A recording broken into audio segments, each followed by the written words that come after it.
And it was definitely a different tone Yeah. than we've heard from her in the Yeah. past. That was really interesting. Correct, Maura, we're going to hear from a number of Republicans tonight and all week, in fact, including your former boss, Adam Kinzinger. But we're also going to be hearing from Stephanie Grisham.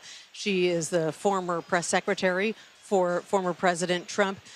Do you think that having Republicans here on the stage at the Democratic National Convention, which is kind of a novelty, do you think that that actually moves the needle for moderates or disaffected Republicans? I think it certainly sends a message and allows people who are on the fence about who they really want to support in this election at the top of the ticket to look and see what others are doing who have expressed their concerns or who have expressed, a dissatisfaction with both those choices. I think that for Adam Kinzinger, an opportunity for him to be on the stage on Thursday is a huge opportunity for him.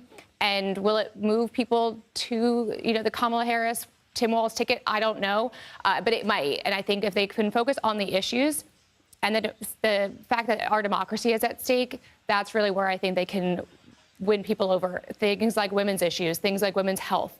They can pull people back to their side and make them realize that they won't lose their Republican status by this one election, but that down ballot, they can still vote Republican, but maybe at the top of the ticket, kind of, explain to them what's at stake here. That's an opportunity where I think they should really be honing in on that issue. Yeah, so sort of a reminder of some of the fracturing within the Republican Party. Haima, tonight is also about the Obamas. Yeah. Former President Obama is speaking. Former First Lady Michelle Obama is speaking as well. He, of course, broke his own glass ceiling. First president of color. What do you think we're going to hear from him tonight? I mean, this is so exciting. You think about this, Nancy. 20 years ago to this day, he spoke to the Democratic National Convention for the first time, and he started his career. He launched his career. And so we're very excited about that. But a couple of things. I think Barack Obama is going to be a validator. He's done that for multiple candidates. He did it for Joe Biden in 2020. He's going to do it for Kamala Harris tonight. Talk about the economy. He's one of the presidents that understands when he became president in 2008, the economy was completely going to the ground. And so he understands how to bring the economy back. He understands coalition building. He understands the reality of the historic aspect of this. And so Barack Obama brings a lot of different things to the table tonight. And I think obviously he's going to be fired up and ready to go. But I think he really enjoys his friendship with Kamala Harris, and he understands that she's going to break this glass ceiling, and he needs to be there and help her.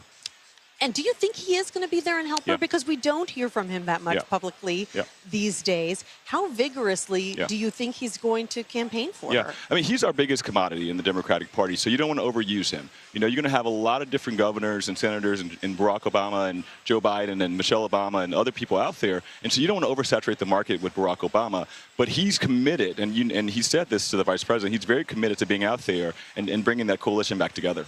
Maura, I want to ask you about something that RFK Jr.'s running mate, Nicole Shanahan, had to say in a podcast today. They're running as independent candidates, but she said that they're considering dropping out and joining forces with Donald Trump.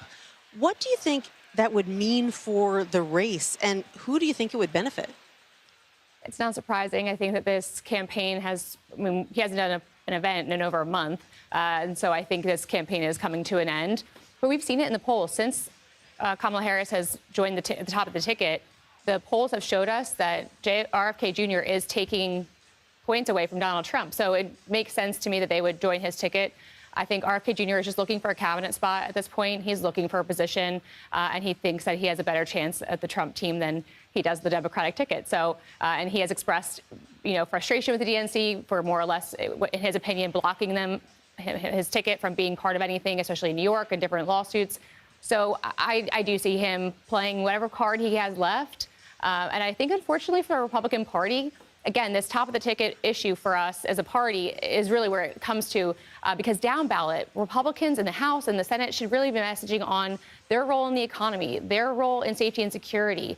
And I know that's hard for a lot of members to do, but they really do need to distance themselves from Trump and focus on the issues. If he's refusing to do so, they need to be on message.